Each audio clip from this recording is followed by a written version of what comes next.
दोस्तों वैसे तो इस प्यार और लव की वजह से हमारे अर्थ पर अधिकतर ह्यूमन की ज़िंदगी काफ़ी ज़्यादा आसान हो गई है अगर हम अपनी हिस्ट्री से कंपेयर करें। और कभी कभार इस सब की वजह से लोगों की ज़िंदगी नर्क भी बन जाती है और हम लोग समझ नहीं पाते हैं कि हम लोगों के साथ ऐसा क्यों होता है। लेकिन कहीं न कहीं हमारे माइंड में एक बात ज़रूर होती है कि हमको कोई अब तक सच्चा प्यार करने वाला नहीं मिला, हमको अभी तक कोई ट्रू लव नहीं मिला। कई महान लोग भी यही बोलते हैं कि हमको अपनी लाइफ में एक बार ज़रूर लव करना चाहिए। जीवन में कम से कम एक या दो अनकंडीशनल रिलेशन अगर आपके पास है। अनकंडीशनल का मतलब जो आपको जज नहीं करता, जिनकी सपोर्ट के लिए आपको सोचना नहीं पड़ता कि सपोर्ट करेगा या नहीं करेगा, जिनके बारे में आप जानते हैं कि इसके लिए इतना ही काफ़ी है कि मैं एक पक्ष हूँ इस डिबेट में, तो ये नहीं पूछेगा कि तुम सही तरफ हो या गलत तरफ हो, वो कहेगा तू है तो मैं तेरे साथ हूं। आज की इस वीडियो में हम सच्चे प्यार के फिनोमेना को समझेंगे। तो आप देख रहे हैं Great Enlightener, so let's go on the video. दोस्तों सबसे पहले आप ये समझिए कि आप किसी से प्यार करते हैं और वो भी आपसे प्यार करते हैं, उसमें बेसिक सी चीज़ ये होती है कि दोनों लोग एक दूसरे को पसंद करते हो। अब एक इंसान दूसरे इंसान को क्यों पसंद करता है, अब ये चीज़ न्यूरोबायोलॉजी और साइकोलॉजी के हिसाब से मेजरली 6 फैक्टर पर डिपेंड करती है, जिसमें से पहला फैक्टर है डिज़ायर पैराडाइम। दोस्तों इसमें अगर आपको किसी भी इंसान से बेनिफिट मिलते हैं ना तो वो आपको पसंद आएगा। जैसे कोई लड़का अपने पेरेंट्स का अच्छे से ख्याल रखता है कंपेयरिंग टू वो लड़का जो अपने पेरेंट्स का ख्याल नहीं रखता, तो जो ख्याल रखता है वो पसंद आएगा। इसके अलावा अगर मेल्स की बात करें तो 50 to 55% मेल्स ऐसे होते हैं जिनको सिर्फ लड़की ही मिल जाए उसी में खुश रहते हैं, बट 50 to 45% मेल्स ऐसे होते हैं जो अपने फीमेल पार्टनर को चूज़ करते हैं। थोड़ी बहुत ख्वाहिशें होती हैं उनकी, जैसे फीमेल का गुड लुकिंग होना एक क्लियर रीज़न है कि किसी मेल को वो फीमेल पसंद आएगी, क्योंकि एवोल्यूशनरी थ्योरी ये कहती है कि अगर फीमेल की क्लियर स्किन है, हेल्थ सही है, वो फिट रहती है, तो एक साइन होती है कि वो एक हेल्दी बच्चा पैदा करेगी। गुड लुक्स चाहने के अलावा मेल ये भी चाहते हैं कि फीमेल मेंटली स्टेबल हो, तो ये एक बहुत बड़ा बेनिफिट होता है उनके लिए।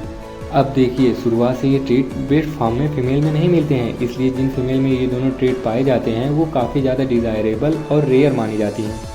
बात करें मेंस की तो मेंस की टेंडेंसी होती है कि वो रेयरेस्ट चीज़ें पाना चाहते हैं क्योंकि अपना कॉम्पिटिटर शो करने के लिए।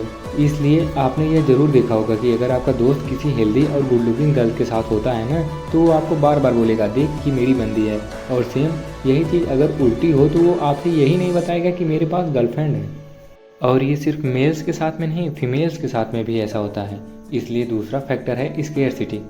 हमने देखा होगा कि ऑलमोस्ट हम में से सभी लोग ये चाहते हैं कि हमारे पास फरारी हो, BMW हो, मर्सिडीज़ हो।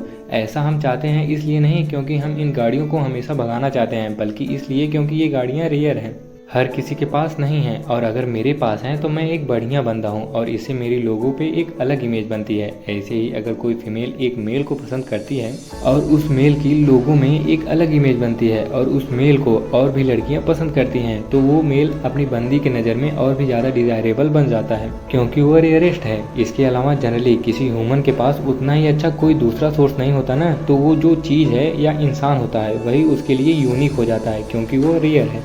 तीसरा फैक्टर है अटैचमेंट। दोस्तों इसके लिए पहले ये देखो, ये हमारा दिमाग है जो कई सारे न्यूरॉन्स के कनेक्शन से बना है, जिसमें हमारे दिन भर के काम सिग्नल के फॉर्म में मूव करते रहते हैं। हमारे दिमाग में इन्हीं न्यूरॉन से बना एक पाथवे होता है, रिवार्ड पाथवे। इसको आप ऐसे समझें, जब हम कोई काम करते हैं जिससे रिवार्ड पाथवे में रिवार्ड के तौर पर हमारे शरीर में डोपामिन रिलीज होता है, जिससे हमें खुशी होती है और हमें मज़ा आता है और फिर से हमको वो काम करने का मन करता है। ये हमारे दिमाग का एक कोई भी नई आदतों को शुरू करने का मैकेनिज्म होता है।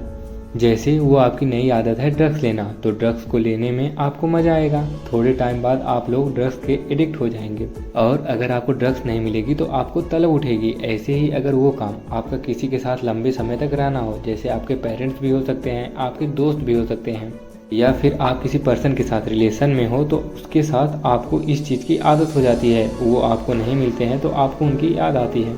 इसे ही अटैचमेंट कहते हैं। लेकिन अटैचमेंट और एडिक्शन का हमारे दिमाग में शुरू होने का तरीका बिल्कुल अलग होता है, लेकिन इनके जो इफ़ेक्ट होते हैं वो कुछ हद तक सेम होते हैं, और कई सिचुएशन में इनको दूर करने के जो सिम्टम होते हैं वो कुछ हद तक सेम होते हैं। अगर आप किसी से बहुत ज़्यादा अटैच हो तो वो एक तरह का एडिक्शन ही होता है, और स्टडीज़ भी यही कहती हैं कि अटैचमेंट भी एक तरीके का फॉर्म ऑफ एडिक्शन है। चौथा फैक्टर है अफेक्शन। दोस्तों हमारे दिमाग में एक हिस्सा होता है पिट्यूटरी ग्लैंड, वहाँ से ऑक्सीटोसिन नामक केमिकल रिलीज होता है जब हमसे कोई गले मिलता है, या फिर जब हम अपने दोस्तों के साथ होते हैं, या फिर जब हम अपनी गर्लफ्रेंड के साथ होते हैं, या फिर जब हम ऐसे छोटे पपीज़ या किसी क्यूट एनिमल को देखते हैं तब ऑक्सीटोसिन रिलीज होता है। या फिर किसी इंसान के फेस बच्चे जैसे होते हैं या फिर वो क्यूट लगते हैं तब भी ऑक्सीटोसिन रिलीज होता है। ऑक्सीटोसिन रिलीज जब कोई हैंडसम लड़का बहुत ही क्यूटली किसी लड़की को फ्लर्ट करे, या फिर जब कोई कपल पेरेंट्स बनते हैं तब सबसे ज़्यादा ऑक्सीटोसिन रिलीज होता है। और रिसर्चर्स बताते हैं कि रोमांटिक गाने सुनने से भी हमारे दिमाग में ऑक्सीटोसिन बढ़ जाता है। ऑक्सीटोसिन का मेन काम ये होता है कि हमें ये मोटिवेट करता है कि हम किसी इंसान की केयर करें, हम अपने मतलब को छोड़कर सामने वाले इंसान के बारे में सोचें। एवोल्यूशनरी बायोलॉजिस्ट ये बताते हैं कि हमारे दिमाग का ये पूरा मैकेनिज्म 4 मिलियन ईयर के पहले हमारे एंसेस्टर के दिमाग से शुरू हुआ था, क्योंकि तब चाहे कितना भी स्ट्रांग मैन हो, अगर वो अपने कबीले में या अपने कम्युनिटी में सबसे दोस्ती बनाकर नहीं रहता था तो बुरे वक्त में कोई भी उसका साथ नहीं देता था। इसलिए ये मैकेनिज्म हमारे दिमाग में जेनेटिकली आया है। 5वां फैक्टर है पर्सनालिटी ट्रेट्स। छठा फैक्टर है फैमिलियरिटी। दोस्तों 5वें फैक्टर और छठे फैक्टर की जानकारी खोजने पर नहीं मिली, तो इन दोनों फैक्टरों के ऊपर जब हमें जानकारी मिलेगी तो वीडियो बनाएंगे। तो आज का वीडियो यहीं खत्म होता है। अगर आपको ऐसे ही नॉलेज भरी बातें जानना है तो हमारे चैनल को सब्सक्राइब करना मत भूलिएगा।